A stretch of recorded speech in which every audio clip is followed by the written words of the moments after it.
What is the most important aspect of cinematography? The lighting. And today we're talking about one light, specifically a 220 watt LED video light by Pixel.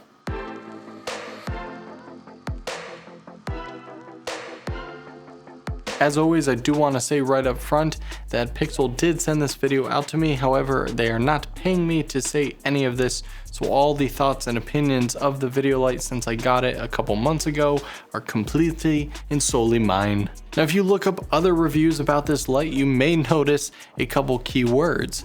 Aperture killer ? But seriously, as someone who has used the Apurture 120D and the Apurture 300D Mark I, I at least can compare it to those. In addition to that, I also have my Godox SL200 watt light that I've had for probably 5 years or so that have been the main light that you guys have seen on this channel. Now, just like the other lights I mentioned, this has just enough features to make it a high quality light, something that you will most likely use as a key or even a fill, but it's not super cheap with a ton of gimmicky features, but it also is not thousands of dollars. We're going to get things like full RGB support. Now, in terms of lighting specs, let me hit you with a couple numbers here. We have a CRI of 97, which is pretty good for a light of this price range. At 1 meter, it has a lux value of 12,500, also very nice and bright. Like I mentioned in the beginning, of course, this is a 220 watt light. The light is measured in at 5600K, so this is a daylight balanced light. Now, you may have noticed in the beginning, this light does go all the way from 0 all the way up to 100%. So in terms of dimmability, you got the whole spectrum here. Too far. Now, in case anyone is curious out there, currently my settings are at f3.6, 180 degree shutter, ISO 400, and I am at 1% on the light. Now, some features of this light, as you may have noticed, it has a remote which you can dim, you can change obviously the channel, the group, and it even has a quick access button just like the back of the light unit itself, where you can quickly go up in increments of 25. Very nice feature. It doesn't take that long to get there with the scroll wheel or the dial on the back of the unit, but it's a nice little button to have. This, of course, does have a built-in fan, which I've seen some reviews complaining about how loud the fan is. I'll be quiet for a second. I literally don't have any noise reduction turned on. The light from the microphone, and I do understand this is a shotgun microphone, but still is about 2.5, 3 feet away, and the fan's going. I can barely hear it, but it is. So it's not that loud, and it does have a nice feature where if you press and hold the dial button on the back, you can actually turn off the fan. I do believe it auto turns on if it begins to overheat, obviously to save the light, but you can indeed turn the fan off. One of the key differences between this and my Godox light is the fact that the power supply is actually external, just like how it is on the Apurture lights.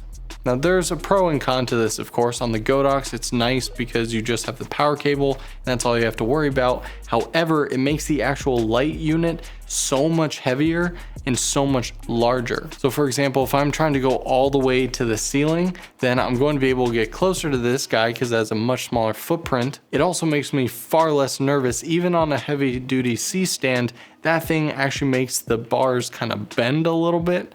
And this one, since the heavy power supply is external and you just dangle it nearby, the actual light unit itself you can mount in so many more places without worrying about the weight being a factor. Now, even though it's light, the main housing is made of nice metal, so it definitely has a premium build quality there. You have a nice handle on the back, it folds up super easy, and the front of it is a Bowens mount, just like all the other lights I've been mentioning, which in my opinion is the best mount for lights because it's so widely acceptable in terms of accessories. So I have a softbox on it right now, I can throw on a snoot, I can throw on this giant thing that it comes with, and then here is where I can put some gels or grids or any other accessories that accept a Bowens mount. If you watch one of my previous videos, you know that I did a pretty big production last month, and in addition to the accessories that I was talking about in that video, I actually brought along this light, and it ended up becoming one of the key lights in the production. I mean, this thing was sitting right next to Hollywood level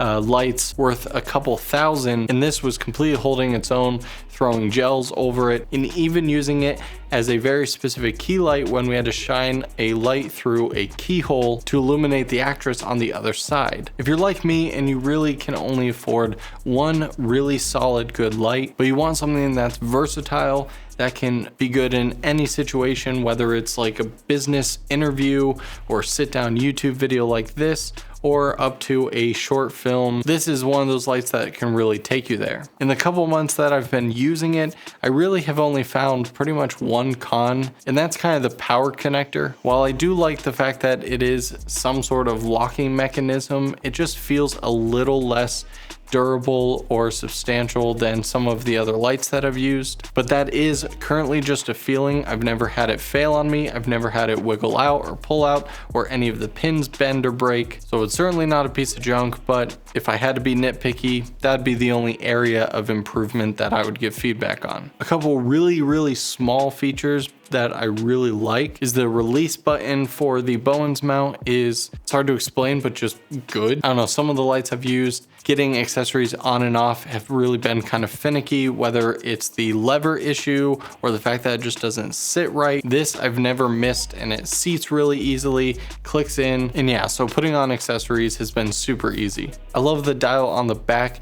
It has a very solid clickiness, so whether you're trying to go up by 1 or 2% or quickly go from 1 to 100, it's a very satisfying and extremely functional button. Again, I'm getting like super nitpicky, but these are the details that actually matter. I also love the fact that the mount point that actually sits on the light stand or C-stand actually sits way deeper than the other lights that I've used. And so it really gives you that peace of mind having those extra 1 or 2 inches of depth while sitting on a light stand, while it's say like hovering above you or something, or even worse, hovering above like a client. Because I don't know if anyone else out there has been like sitting while filming an interview and you're just like, oh my gosh, I really hope that light does not fall on them. No, just me? All right, cool. So there you have it, guys. This is an extremely versatile light that can be used in all sorts of situations. If you have any questions on it, definitely leave me a comment down below. And while you're down there, make sure you hit the like button if you thought I did a good job on this video, and don't forget to get subscribed so that you don't miss out on future videos,